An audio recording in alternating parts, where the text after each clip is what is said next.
Hello, and welcome to this joint Building Infrastructure and Regulatory session as part of the buildingSMART International Summit, Marrakesh 2024. Thank you for joining.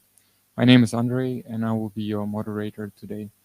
The speakers for this session are Tina Pertula, Development Manager, BEAM at Ramboll, Finland, Nick Nisbet, Director at AC3 Limited and Vice Chair at buildingSMART UK and Ireland, Mirbek Bekbaliev, Technical Project Manager at buildingSMART Germany, David Ivy, Senior Design Technology Manager at HOK, and Jan Anders Jonsson, Owner, Informations Bygana AB.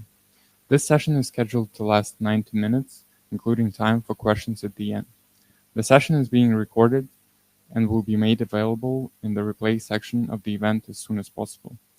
Before I hand over to the speakers, I would like to remind you that this is a hybrid event. For online attendees, your microphones will remain muted for the duration of the session. If you wish to make a comment or ask a question, please use the chat box in the control panel. For the attendees here in the room, please keep background noise to minimum, and if you wish to make a comment or ask a question, please raise your hand and use a microphone. I would also like to bring to your attention that buildingSMART is committed to ensuring that participation in the development of standards is unrestricted and the process for their adoption is transparent, and standards that are developed do not favor any particular provider and are open, non-binding, and accessible to all. Please take note of our antitrust code of conduct. And with that, I would like to hand over to the speakers. Welcome, everyone. Thank you for coming.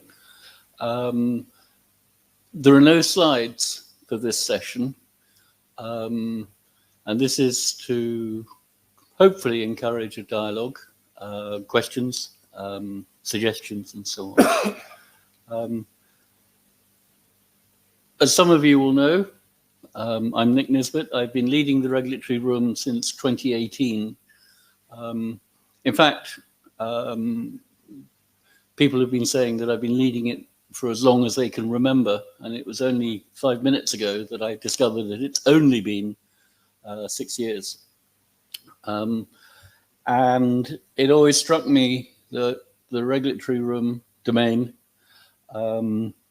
should have good connections to all the other domain rooms, but particularly building and infrastructure. Because the regulatory environment affects all projects, particularly.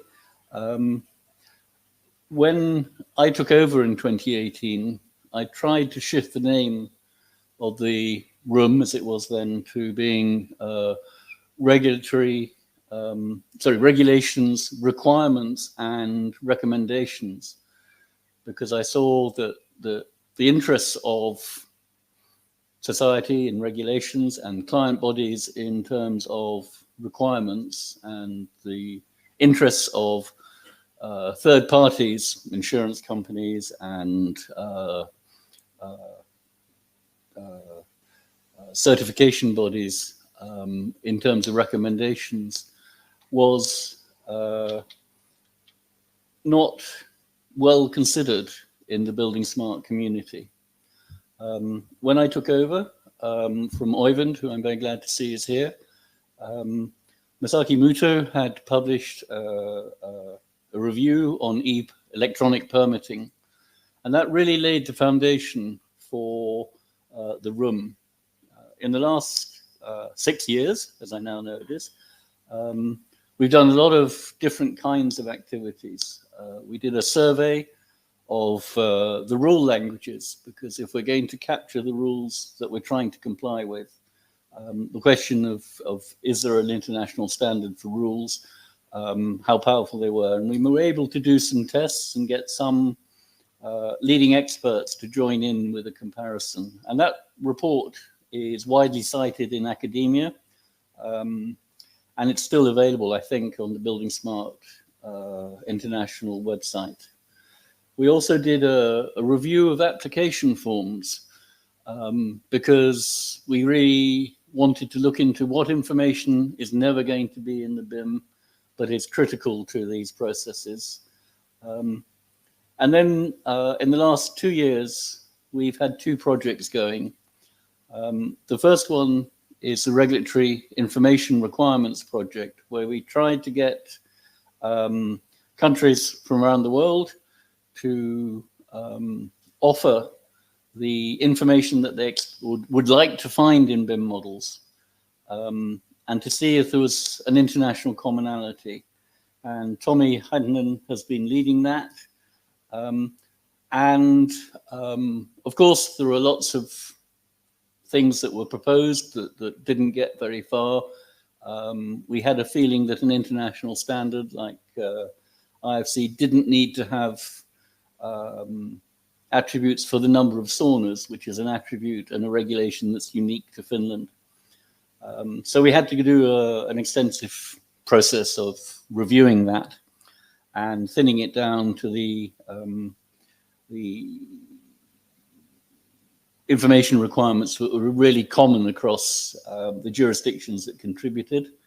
I have to say that Finland was Finnish government through their Rather Pro project, and the Scottish government were very generous with sponsorship and allowed us to devote quite a lot of time, even as we were seeing implementations of automatic code compliance appearing in Finland, in Dubai, new system coming up in Singapore, and so on. So we were really in a race to keep up with things that were happening anyway. We finally have published the outcome of that project on the use case management tool.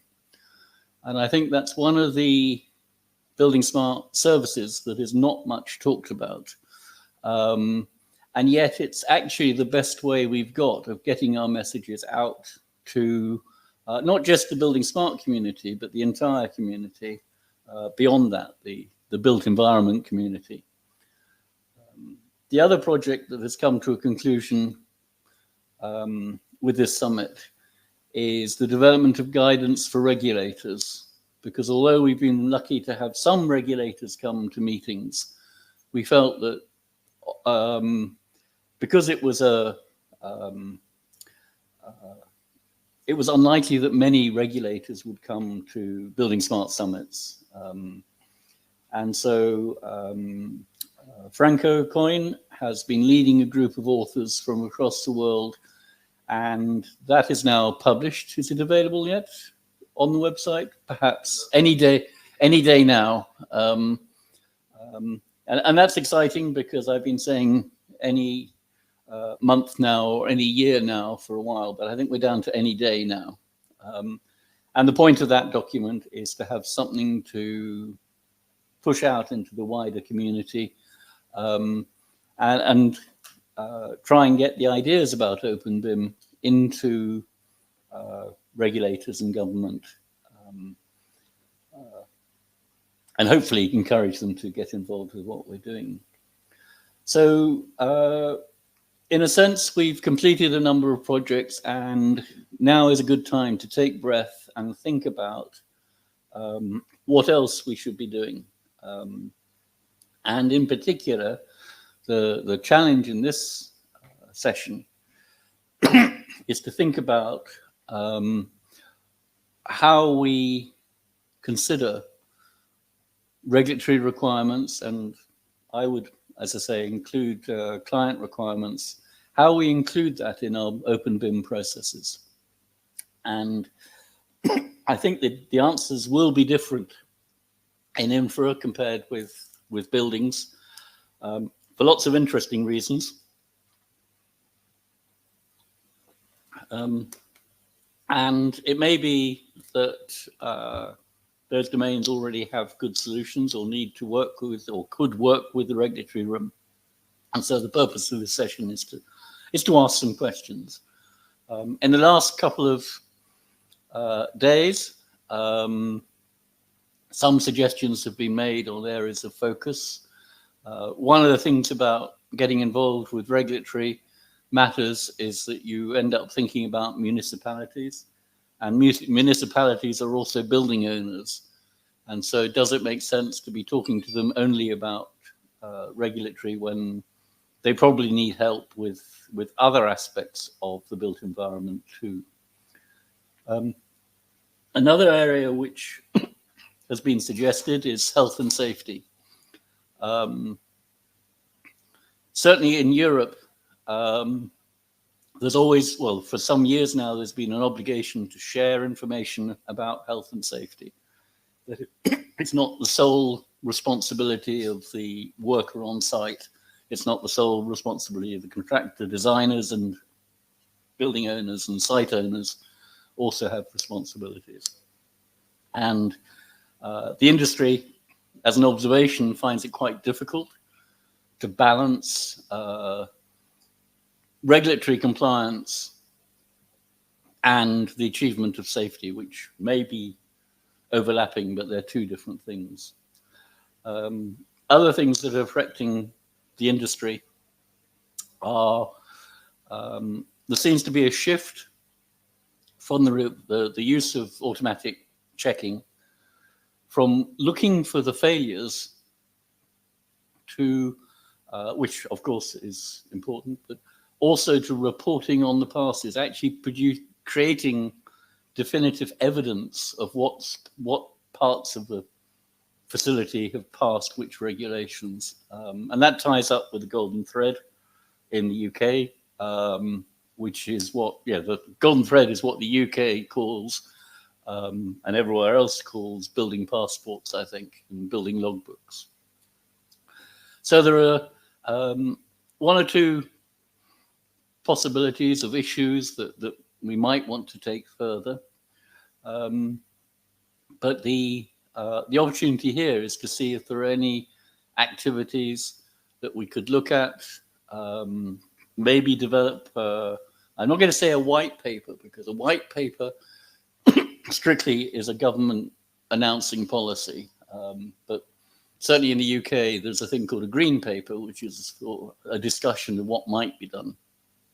And I think if there are topics that we would like to work on in terms of not necessarily a full buildingSMART project, but developing papers on areas of interest or concern, then that would be really good.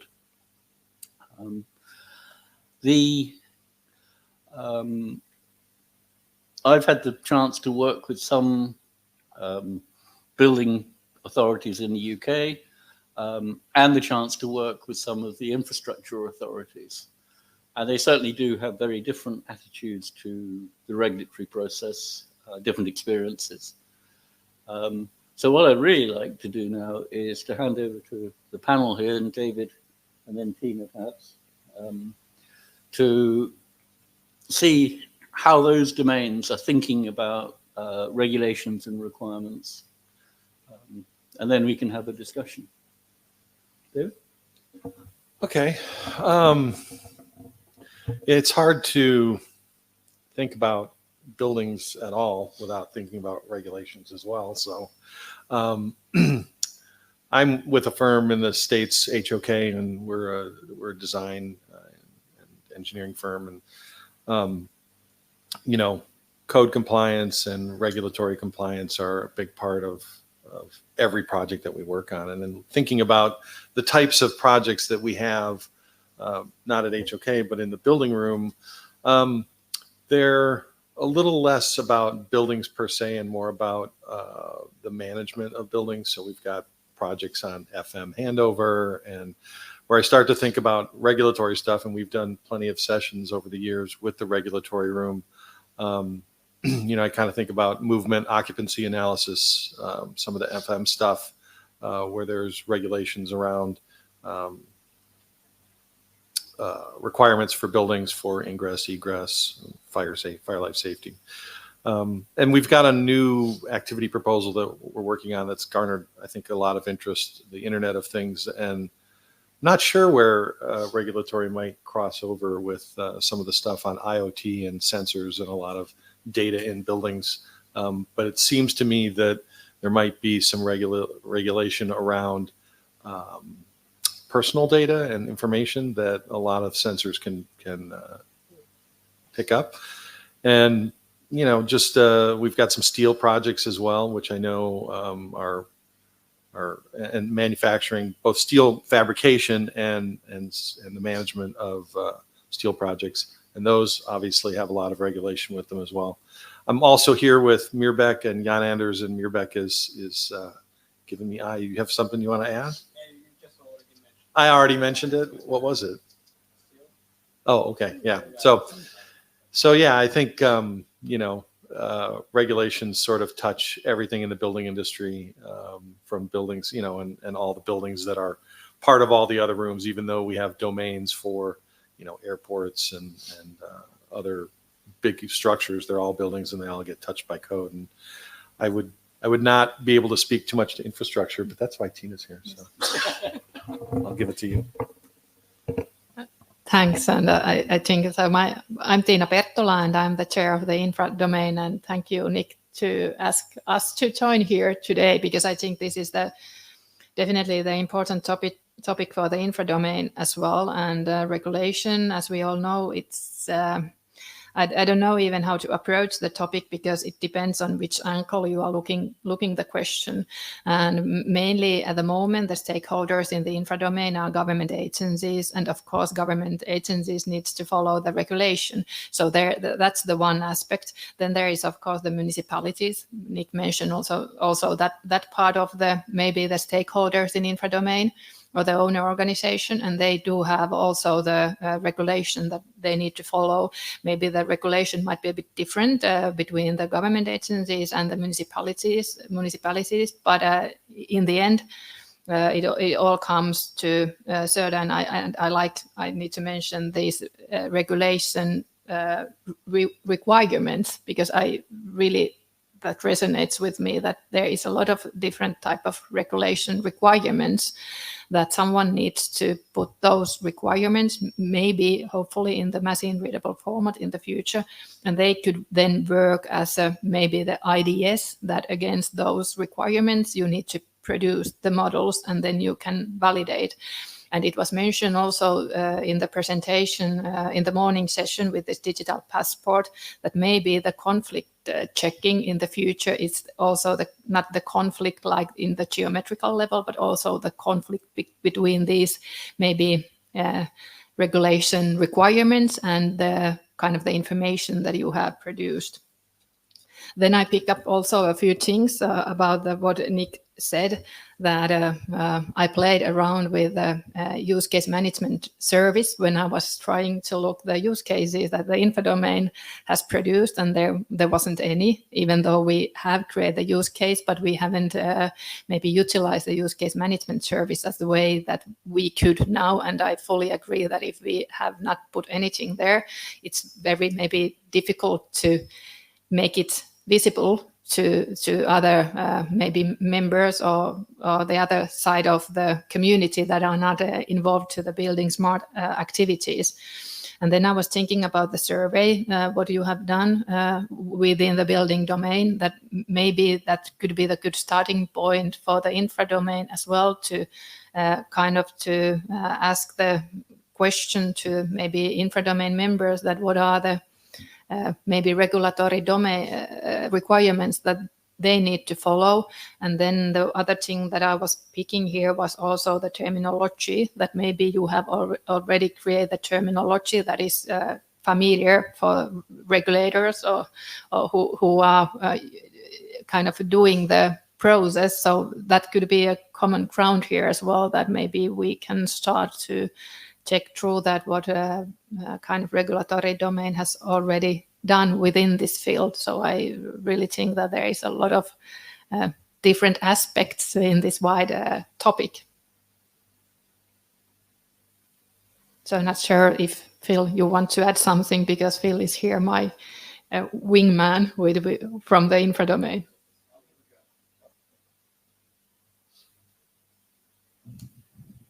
This is unprepared. It's just interesting, actually, because the infra domain actually has had its regulation for a long period of time. And if you go to, and my experiences with UK Highways Agency and railways, and most of those are on national level. There's a bit of local level stuff, but very little. And if you go in the UK, and I don't know what happens in other countries, but actually, if you want to build a railway, you have to go through parliamentary approval. And that takes a long, long time. And there's, you know, I've been there, there's stacks and stacks of paper to actually say, have you met this rule, and met this rule, and met this rule, and met this rule? But no one has actually formulated those rules. It's actually, you know, there's a sort of tick box process that we go through. And it needs to be, so we need to step back and say, what are those regulations? I think the other thing that I see is that there's complexity in infrastructure. Of course, infrastructure includes buildings, stations, airports, and the two relate so closely. You know, ingress and egress of a station is so important, but I'm not even sure of a regulatory requirement that actually says that. But if you take, for instance, you need to pass an environmental study that isn't just about the environment of a building or the environment of the road indeed, but in fact what the impact of that road or railway has on the environment. And those regulations are written down somewhere, but they're only written down in documents. But actually, I do believe they could easily be formulated. And actually, you know, things like how much noise do you make, how much pollution do you make, and how much, even how much you pollute the water systems. All those things are part of the things you have to pass if you're going to build a railway or a road or anything else infrastructure-wise, even mines and excavations. So the opportunity is there, and actually built in. If you actually go, and I can only speak for UK Highways Agency, they've got a whole tick box load of you pass this and you pass that, and you go past the next step, and the next step, and the next step. And are all the bits of paper there to do that? But actually, what those bits of paper are passing has been written down somewhere, but needs to be regulated, and could well be regulated, and would actually, I think, enhance our process hugely. I've run out of steam on that one, actually.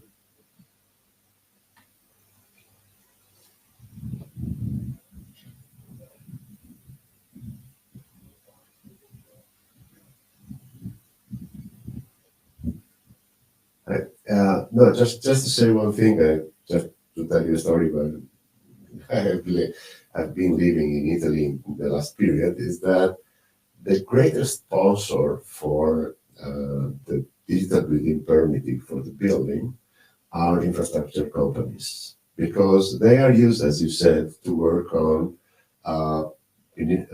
national regulations.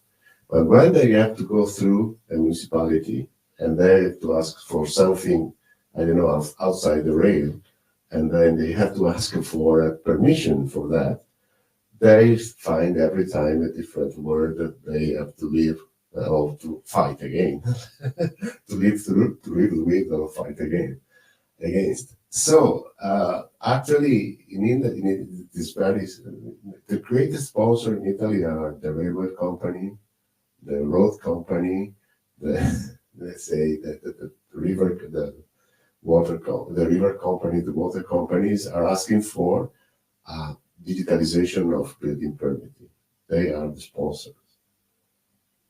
That's very strange for me, but is how it is. Yeah, I mean, I guess the clue there is that any organization that has a large portfolio, whether it's railway or road, will run up against the regulatory processes. And even if the core processes are covered by government acts, they will interface with municipalities, with things, and experience the same delays that householders experience when they want to get permission to build an extension. But of course, at scale, large property owners have experienced these problems quite intensely. So I think the other difference, which I'm kind of aware of, is that in some situations, the railway body or the road body also writes the regulations that it's complying with. That they call them engineering standards or and so on. And as part of that, they get in the habit of actually granting themselves waivers or exceptions. And so rather, in the building sector, we're kind of used to the idea that the regulations are fairly stable. Maybe every 3 or 4 years, there'll be minor updates and so on. In the infrastructure sector, it can be a lot more dynamic. Particularly, I mean, the way it was explained to me was that if physically there isn't room to follow the standards for creating new road junctions, then they'll revert to the old standard, which was laxer, and so on. So there's a very interesting dynamic there where we have to think about managing the regulations alongside managing the assets.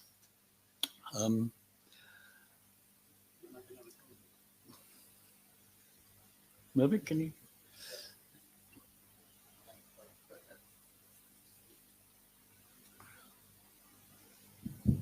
I think the other thing we need to remember is that although you might think that the planning process for a building is slow, the planning process for a piece of infrastructure is immense. I've worked on projects that have been 30 years in the pipeline, and so they still have to go through those same steps. And there's a whole series of things that actually information that gets lost as you go through that process. I've seen it so many times, but to get Crossrail in London, for instance, took something like 10 years to get from thinking about it to actually getting it approved. So it's a very long process with things like public inquiries. They go on for 2 years sometimes, and I think that happens in other countries as well. So that it's a very complex step-by-step sort of weave through process. Yeah, I mean, I think the certainly in the UK there is a tension between the planning, and by planning I mean zoning and general permission. There's a tension there between that and activists who want to elevate questions in order to make the project less attractive or delay it or whatever. We're about to build another, is it a bridge or a tunnel across the Thames? Lower Thames Crossing, is it I don't know which it is. Anyway, the application consisted of 300,000 pages.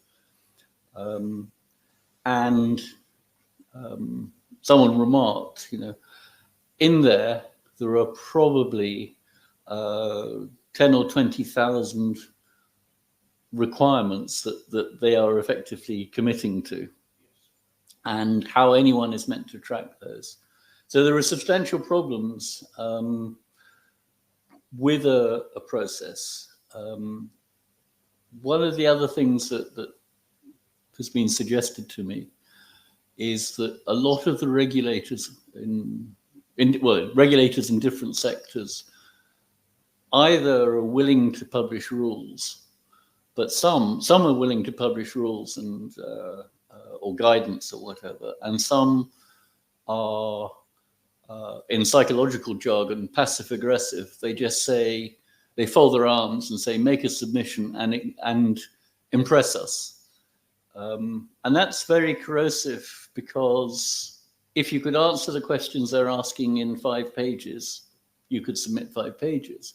But you have this anxiety that in order to not fail or whatever, maybe it'd be better to put in 20 pages. And then you think, well, actually, if there's another delay, we're going to be losing X £1,000 a day or whatever. So maybe we'll commission some extra supplementary reports. And I think actually that's one of the ways that you end up with 300,000 pages in submissions, because if you have a regulator that's not prepared to be explicit, you have this inflation that people will cover. And spent 8 weeks studying financial regulation last year, and I was horrified to find that exactly the same thing happens in financial regulation. The regulators don't say what they expect banks and insurance companies and loan companies to do. It just inflates and so on. So it may be that we're looking at a world where it's not rational or not entirely rational the way things are done. And yet we know that we would like it to be based on information and commitments. The other thing, there was a session on CIB side of things this morning, and there was people who were going through the regulations and saying, well, that one can't be checked using BIM, that one can't be checked using BIM. And there are published articles and papers that say only 20% can be checked using BIM. I prefer to look at it the other way and say we have to respect the regulations and say, well, those other 80% are being checked in some way or other, and we should support that process. And the answer might not be BIM, it might lie in GIS, it might lie in the application forms I mentioned earlier, and so on. So I think one of the good things that the UK put into ISO 19650 is the idea of a project information model, which isn't only the BIM stuff. There are other packets of information that make up the description of a project or an asset. So I think the challenge question I'd like to hear is comments on whether the regulatory process that each of you experiences, is it explicit rules, or is it this basically unfair system of passive-aggressive reports and submissions? One interesting example in the UK is that we've had various environmental legislation preserving habitat and so on, but in a couple of years ago, it switched to being a mathematical formula about land use on the site and grading the habitats from 0, which is occupied by buildings or pavements or roads or whatever, up to 5, which is sites of special interest. And then it just said there must be a 10% improvement on the site as a whole. So you can build on 80% of the site if you really want to, but then you better turn the last bit into some tropical forest or something. So sometimes there is shifts towards doing more methodical regulation. So any thoughts about the regulatory environment that different countries are working under? Or different kind of projects? Yes. Yeah.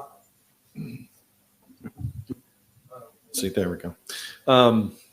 It was interesting when you said that only 20% of regulations can be checked through a model, right?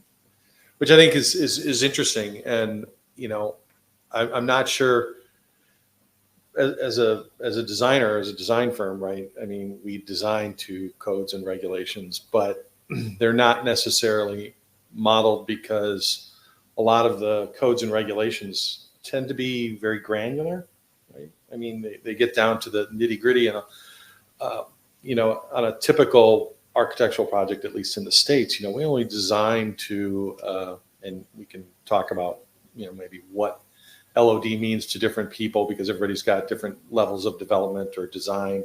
But we only go to about 300, right? We don't go to construction level modeling. And so a lot of what we do that's controlled by regulations and codes are simply 2D, right? And so that, it's not checkable because there's no physical element there. We're not going to, at some point, a contractor is going to model things like hangars, but we would never do it in the design phase of things. And so a lot of things that are to code are detailed to code in 2D and inherent in our documentation, but not So in the model, so it's impossible to sort of run a check against some of these things. So I'm not sure where we go with that, but Mirbek's got an idea. I have a question regarding. This is on? Yeah. Yeah. I have a question regarding regulation process. Usually the process looks like if you have a building, building domain, I applied for a building permit, right? I got my, let's say ideally we have IFC submitted. Okay, it was approved, you go and build it, and then it was forgotten, right? Actually on site, it was, you have some modifications, improvements, changes, revisions, as usual, some maybe cheaper or better solutions, let's say, like in reality.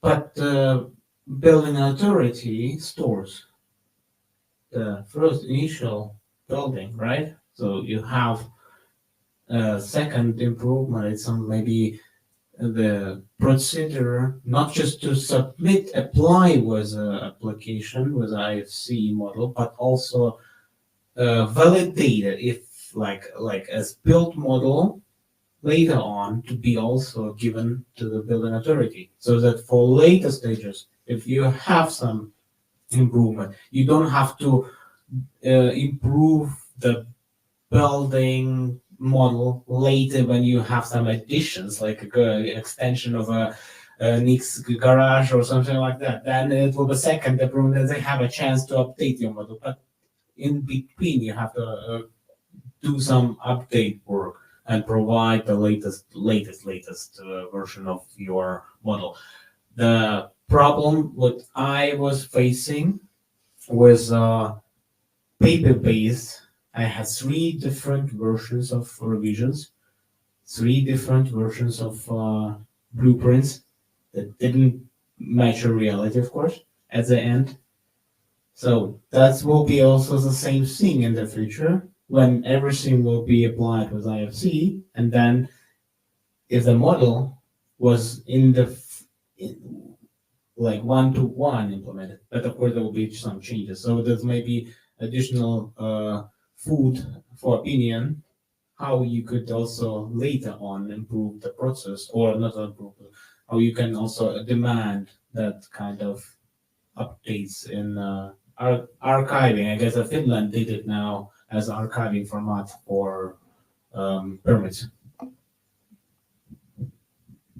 If that's a question to me, then yes, but then I should say, but there is of course a but here, that someone really needs to define the content for the model that needs to be archived. Otherwise, it's just the IFC model with not a right type of information in. So even though it's in the Building Act at the moment, so there was a huge change in the Building Act, also with the Land Use Act. So there will be maybe digitalization activities around these topics, and especially in the regulation. But still, it is a long journey, but we have been starting it at least. But as we all know, there has been a conversation about the next version of the IFC, how you want to maybe maintain the archiving system then, that if you have some old versions of different type of models, let's say, put it this way, in the archiving system, then it might be the question mark in the future. Also, what I want to raise here to the conversation is the data security. So I'm not sure that if you did attach that in the survey or in the conversation of the regulation, because I think in the future it's not maybe the models that we produce, but it's also the information inside the models, and some part of the information might be security sensitive type of information. And then at least what I have found as a challenge is that maybe some of these regulatory requirements might be in conflict with each other, because in Finland we have been quite naive and everything is like open data, and that's brilliant. But now we have noticed, for example, we had the kind of in the map you could found not anymore, but our water resources, drinking water resources, because it was open data, but not anymore. So these type of elements, it's come more and more visible that actually all the data cannot be shared. And then there is maybe a different type of conversation that what we should have in the models and who are the authorities then actually can have the access to the models in the future. Did you mention that you published a dictionary in the study for regulatory domain? Yes, sorry. There are a couple of things I didn't mention. I mean, because of necessary information that you could potentially could fit into semantics that you cannot match in with geometry, but what exactly needed for regulatory body. Yeah, I mean, part of the regulatory information requirements that I should have mentioned is that I've just had a message from Tommy that the final version of the properties and user-defined types have been uploaded to the BSDD. So the use case management tool includes a draft IDS, information specific, which individual countries might want to extend or change. And we've also published the BSDD to try and say, here is a further set of attributes which we think can sensibly be common across many jurisdictions. I think the question about privacy, there's a enormous tension because I have to think and mention the horrible fire we had in London. And one of the outcomes of that was the idea that the occupants of a building should be entitled to know that their building is safe. And so a certain level of open information is effectively being required. It was heavily fought over as to what that should be. And, remarks were made like, people who live in high-rise accommodation won't understand all the technicalities, to which other people say, yeah, but they probably know someone who can explain it to them, etc. So there was huge tension about it, but there is now an obligation, certainly for buildings at high risk, that the tenant should have access to the regulatory information about their building. The other point that Mervek made about updates, again, the legislation has said that if a contractor makes any changes to the approved design, then he must reapply for permission. And so obviously that's not going to be a complete new submission, that's going to be a delta message. And that's something that we've not been very good at in buildingSMART, is thinking about the transmission of changes.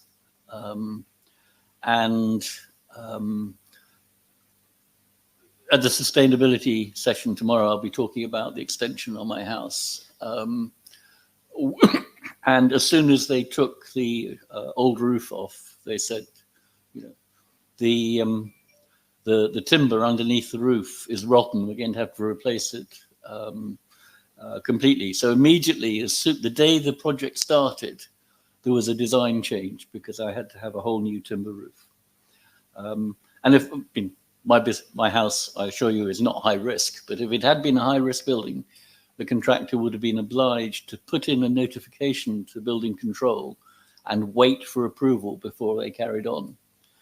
Now, people just don't know how realistic or unrealistic that is. But the idea of a continuously updated model, or set of information, I should say, is catching on.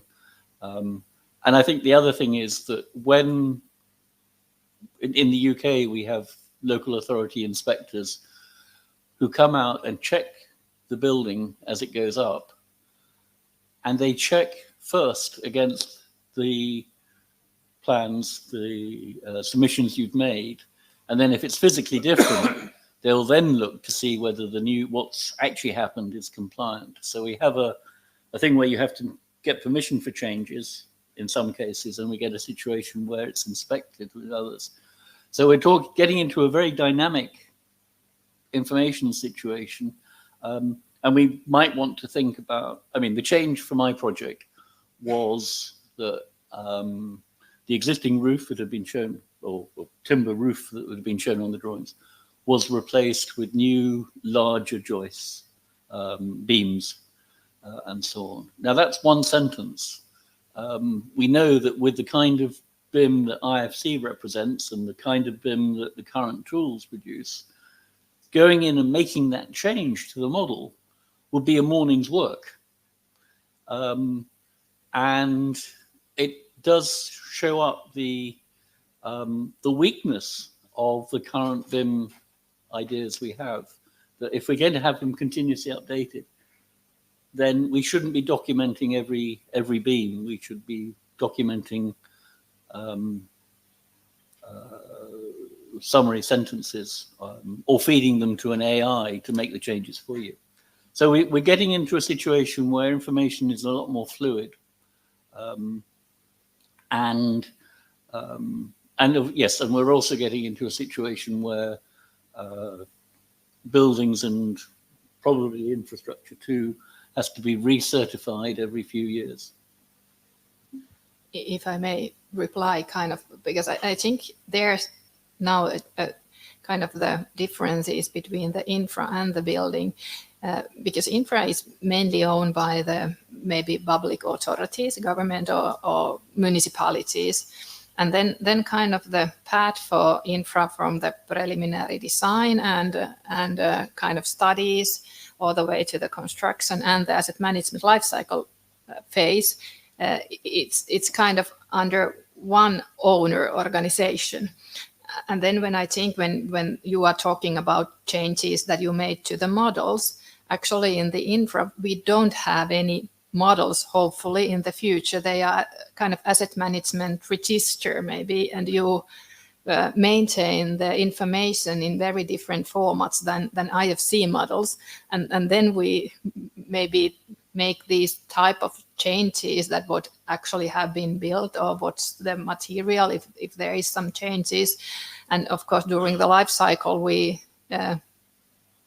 do need to do reparation activities, tasks, and change some railings, and that's kind of in the data is in different formats than in the models, in the sense. I'm not sure now what you are referring with the term models, because project information model was mentioned here according to the ISO 19650, and then the model is very different word than in the BIM model. So kind of just wanted to know the models that you are referring here, what is the model that you are then changing?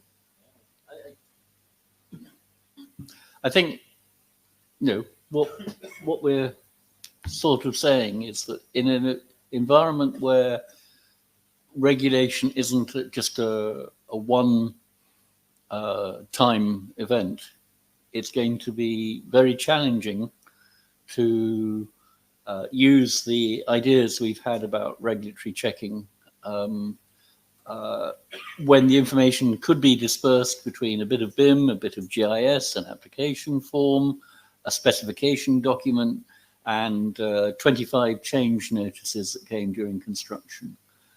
And of course, the other thing is that when you do regulatory compliance, we always imagine that it's a yes or no.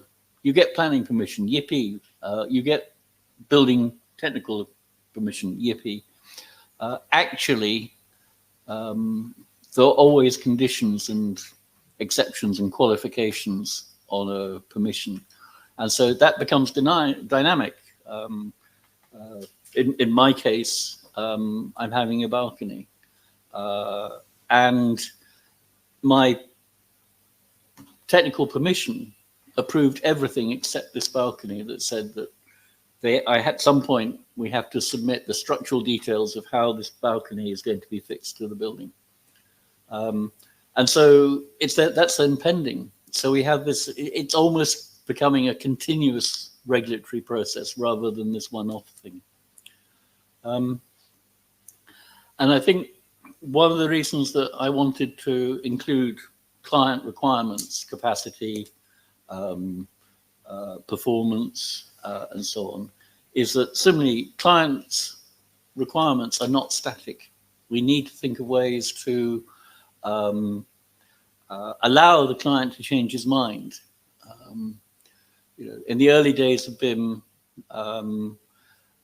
one of the big objectives of BIM was to reduce change orders on the construction site. And I asked the question, is there some change orders come from the client? And a good industry will be able to respond to those change orders and say, of course, sir, it's not too late, we can adjust and cope with it, and it wouldn't be an excuse for exorbitant extras and fees and delays and so on.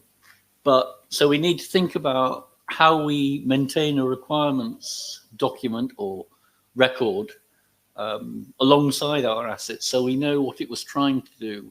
Not only the regulatory thing, what did it have to do, but also the requirements, what was it trying to do?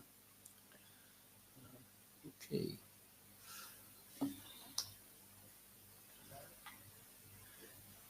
Ewan? Okay, yes, find the trigger. Okay, now just a curiosity from my side, for our side probably.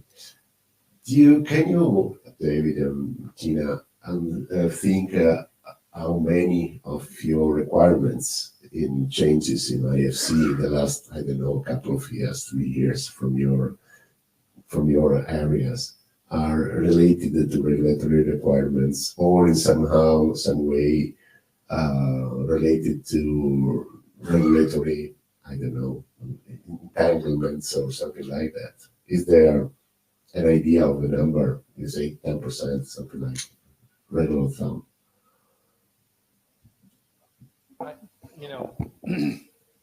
I would say it depends a lot on the project type.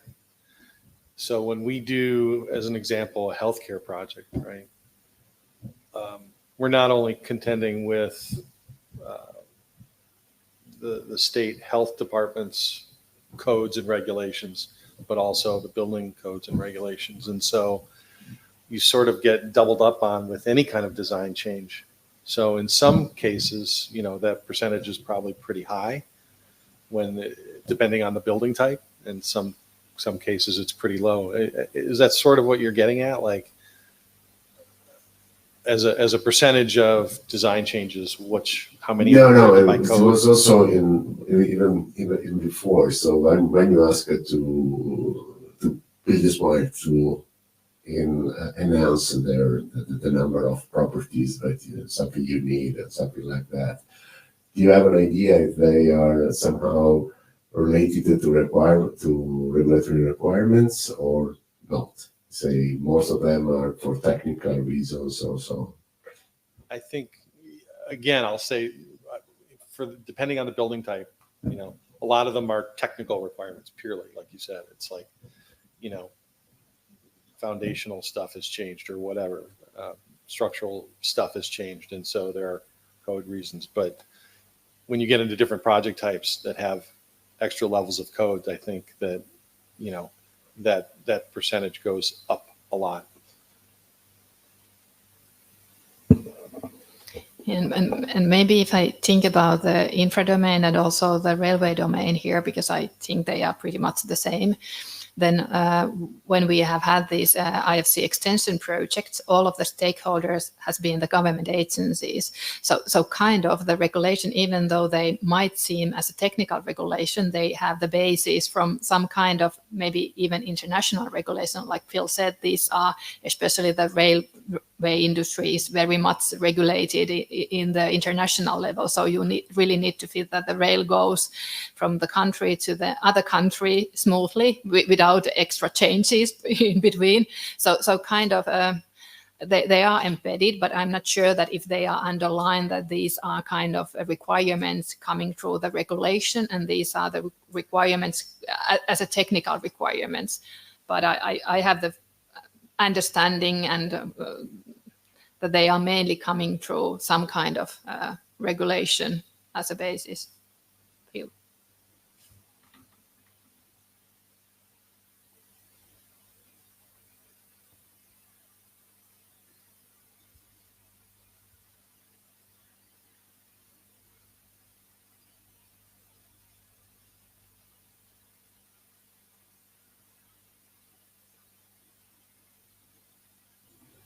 Okay, now, so actually, interestingly, in infra, the actual regulations are not directly connected to our IFC changes, but they are very indirectly connected. So let's take, I have a requirement for a railway, for a certain speed, for a certain capacity, and the elements we had to put into IFC actually said that what the transition curve property should be, and the curve property should be, and the space property should be to actually meet those regulations. So we were forced to put in 4.3 some elements that actually would allow us to answer those purpose questions. And I just want to reinforce what Nick said. Actually, you know, as far as I'm concerned, when we're doing a information model, I'm going to forget the B bit because we're doing an information model.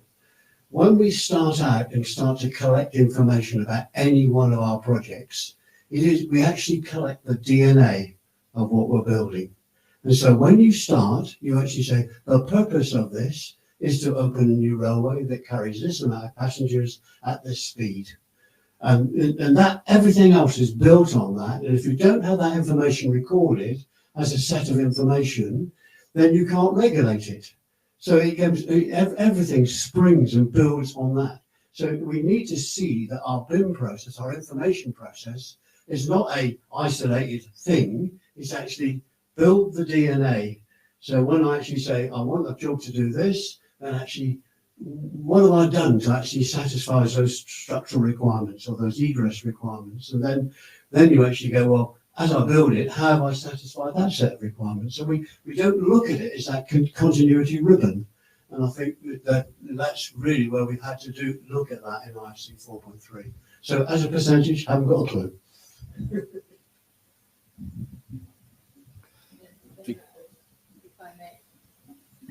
May I add one more thing, because it was said also that if clients change his or her mind, that's the typical situation in the infra field, that it might not be the client, it could be the EU legislation that changed something, and then these agencies needs to reply. There is some kind of change period, of course, but in few years.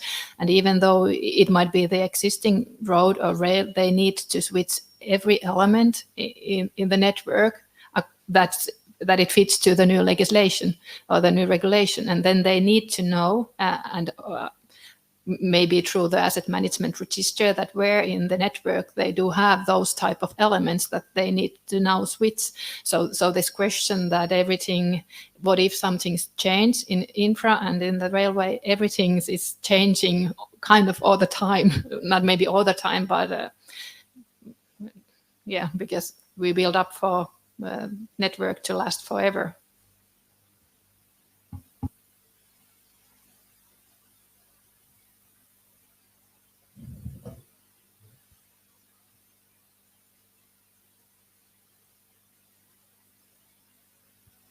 No? Yeah.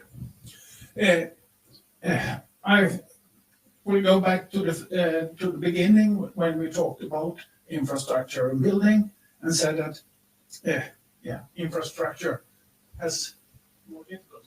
I would more say that it's time-consuming projects have to deal with changes of regulation for the whole period, because when we check, then we have a certain time, and then we have the regulations for that.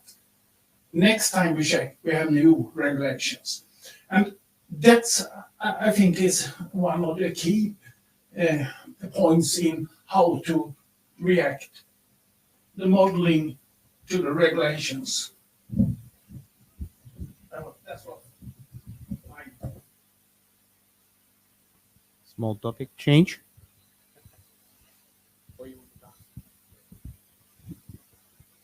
Yeah, I mean, it's the dynamics of the situation which I think is becoming interesting, and that the idea of a single test doesn't really work because, you know, and even in well, larger buildings, higher risk buildings, people are talking about continuously checking every 3 years, checking the fire and so on. So there's that kind of dynamics. Occasionally, we also get real stupidities. I've been looking at the guidance for hospitals in the UK, and there's a clause that says that wash hand basins should be in a hospital setting, should be adjustable up and down, and should be returned to the middle position after use. And what this means is this regulation applies to every single nurse assistant working in the hospital forever and, you know, ever onwards. And the poor architect who has to submit saying, yes, I've met all your requirements, he has to lie because this one sentence, he can't possibly know whether the nurses will do the right thing or not. So there's there has to be an awareness. I mean, that's a stupidity, and it's a good joke. Well, a fairly good joke. But we need to find ways to accommodate this dynamic thing. Part of my approach to this is that we can't have hard-coded software because software is ridiculously expensive, and we can't have hard-coded software to implement regulations. The timescales are just completely different. If a new regulation is published in the UK, usually the industry has 3 or 6 months to read it and understand it before it comes into force. And so we have to find ways of coping with a regulatory situation which is dynamic, as well as, of course, the state of the building or the design is going to be very dynamic. So I think, yes, your point about the pace of the longer the project, the more likely it is to be disrupted. And we just have to say, well, it's a matter of degree between different kinds of projects and big buildings and small buildings and big infrastructure and small infrastructure. But we need to start planning for that. And because it's more dynamic, we have to also plan for decisions coming out of the checking process, which are a bit more subtle than just pass or fail. It's, you know, it'll be pass if you also do X, Y, and Z later, and then that becomes part of the requirements that you're trying to build to, and so on. I mean, there are some. Oh, perfect. Yes, have a go. Another go. I just want to go back to Franco's question. What we have related in the building domain, and would realize we have a interesting coincidence tomorrow, but we have luckily not parallel. You present them first, and we have one also retrofitting the. We don't retrofit the roof, but we retrofit the ceiling, and that's the same coincidence. You want to capture. Luckily, we don't have to reapply for building permits, or I mean, we don't have to proceed with updates. But still, we have to capture that information on a new as-built model, let's say, and that model should also be able to contain that information. If you do so, it means you need to have specific property sets and properties. If you opened your roof and it's old house, let's say not new, old regulations, like you said, there are new regulations, But if the building existing built stock was built somewhere in the middle of 50s last century, you will probably end up with some kind of materials that you shouldn't contain in that material, let's say asbestos or some other things. We have tomorrow at 11, also in building domain, last session, we have um, old mold in the house, right? I mean, and the insulation, the glass wool is mold, so it's rotten as well. So it is hazardous material, and that's a property hazardous material, and you have to identify which is hazardous material. H3, it's not like an irritant, and there are some other types. So you definitely need a property that you can apply through APIs into your IFC building, and official ones from regulatory room. It will be really helpful to have such kind of, if you have a regulation, if it requires something, then we should respond in order to capture that information so that we will comply with the requirements. And then you have to have some dictionary in BSTD, so that you can simply tell, according to this dictionary, we have a property called hazardous material with it typed at different predefined types. So that's what I wanted to say. You can capture that in IDS. Then, as a result, you can capture that in IFC model. Yeah, that's what I wanted to change. Like, you have demand of a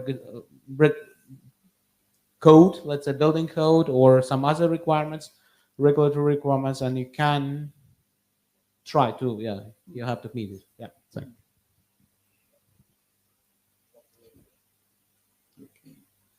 Yeah, I mean, I think we're trying to capture that. I mean, I'm old enough to remember when asbestos was a good thing. And things change. You know, volatile compounds off carpets was, you know, fitted carpets were good until 15 years ago, and so on. So there's you know, again, some of the backup information, the information resources. If you ask the question, does your building contain hazardous materials? No one would tick the box saying yes. You know, but so we have to think about actually what is the real information that we can collect, which might well be what are the main materials here, or what are the manufacturers' names, if we have product passports and so on. But so I think one of the things that Tommy and I argued a great deal about was whether the requirements should be in the building information model. But as we heard, you know, because requirements change and so on, it was an argument, a strong argument, which I made, and we sort of agreed on, which was that you should not store requirements in a building model because you don't know what checks you're going to be wanting to run on it. And it's up to the checking process to pick out from the regulation what the requirement is, what the fire resistance is expected to be in that situation. And what's described should be, in a BIM, should be the, dare I say it, the facts of the matter, so it can be responded to. Yeah. I think we've got about 5 or 10 minutes left. From this discussion, we're meant to be drawing some conclusions. That may not be possible, and I think it's been a good discussion. But does anyone who hasn't spoken yet have any opinions about what we should be doing in this field?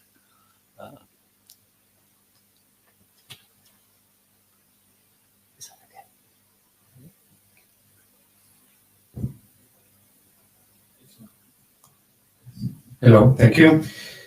Well, I think realistically it's very complicated to do one standardized thing for putting regulations in, I don't know, type of new standard or data set or in a way. I don't know, maybe I was thinking that maybe an evolution of the use case management in regards of the, cases with how people have managed the end-to-end process if of depending on certain regulation or certain application. Yeah, maybe it's a good start. Maybe at the end of, I don't know how many cases maybe uploaded there, 200, I don't know. Maybe some kind of AI may give us a hint to say, okay, there is something that we can perhaps standardize or suggest to regulators or to municipalities or whoever governmental agency should be when requesting information or etc. But I think for the moment, if we start maybe having maybe a section more robust, I would say, that can be cross all over all the domains, I think maybe a good thing. That's interesting because I don't think anyone has thought of the use case management tool as documenting past successes. I think people have used it as documenting, what the best way of doing things in the future. But I think the collection of successful stories is a very good idea, and it's something that we could all contribute to. Good. Any other thoughts on what we should do next?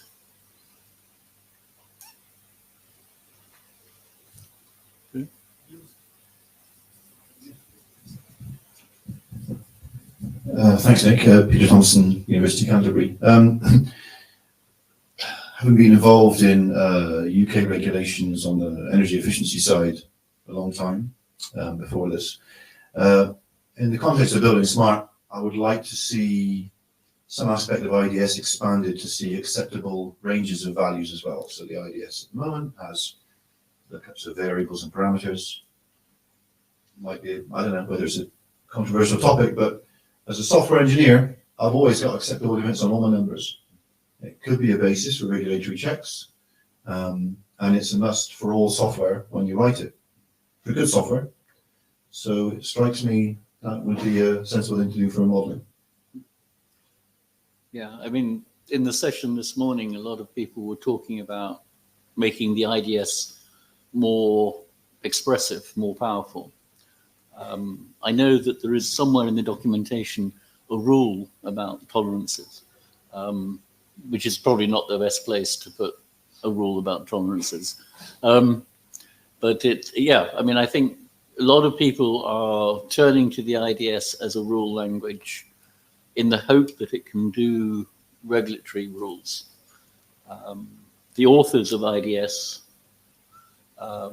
started by saying that it was strictly for information requirements, and tried to draw a line saying there's a difference between information requirements and real requirements. But I think that's already under pressure, because there's nowhere you can draw the line. If you say that a wall must have a fire rating on it, it's not far from saying if a wall must have a fire rating of a certain value, and in effect you've crossed the line from an information requirement to a real requirement.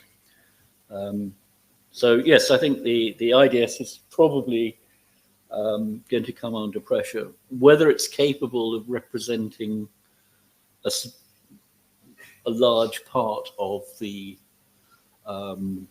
regulatory requirements, I have some technical doubts about, and so on, but I think it's good.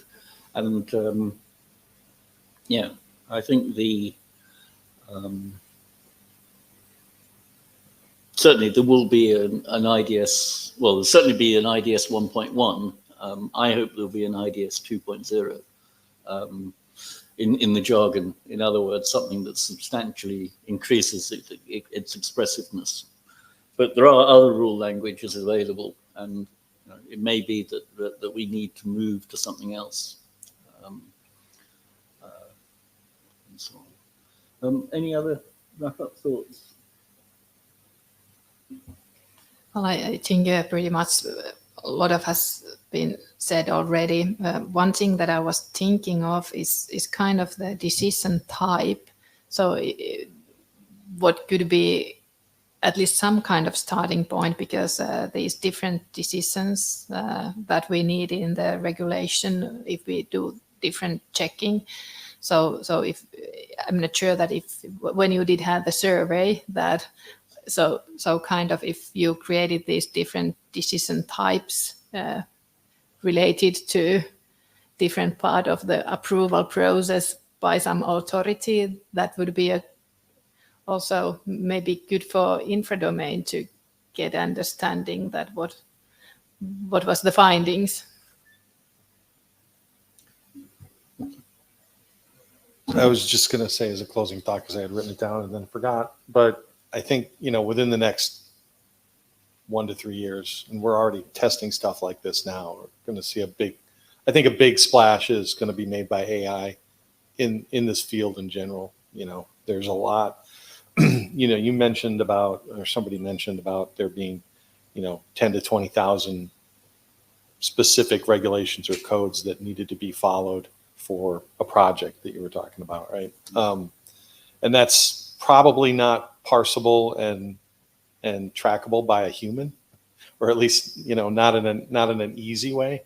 And we're already taking LLMs and having them analyze code compliance documents that we have, right? Just purely as testing, not anything that we would actually do. It's still kind of looked at by architects and technical experts, but the idea that you could have more expert systems starting to take a bigger role of finding out what all the things that are required and then telling you a little bit about how to do them and having them be able to look at your documents or your model and say, you're deficient here, you're good here, et cetera, et cetera. So I'd be surprised if that's not something that we're having a lot of sessions on in the next few years. So.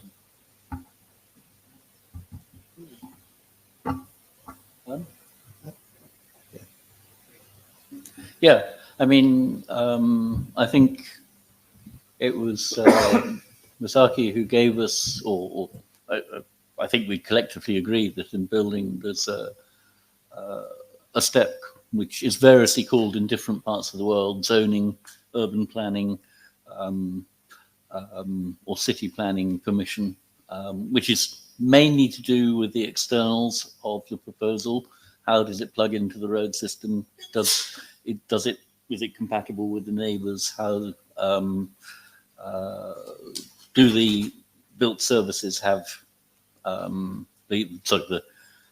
utility services have enough capacity? And then there's technical approvals, which look to the internals of the building project and say, is it safe in the event of fire and resource consumption and various things.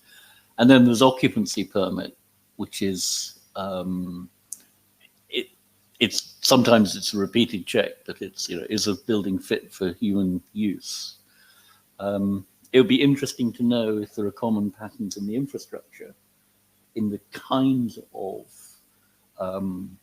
permissions and permitting that are happening, and so on. So that would be something interesting to look at. Good. I think we should probably stop there. I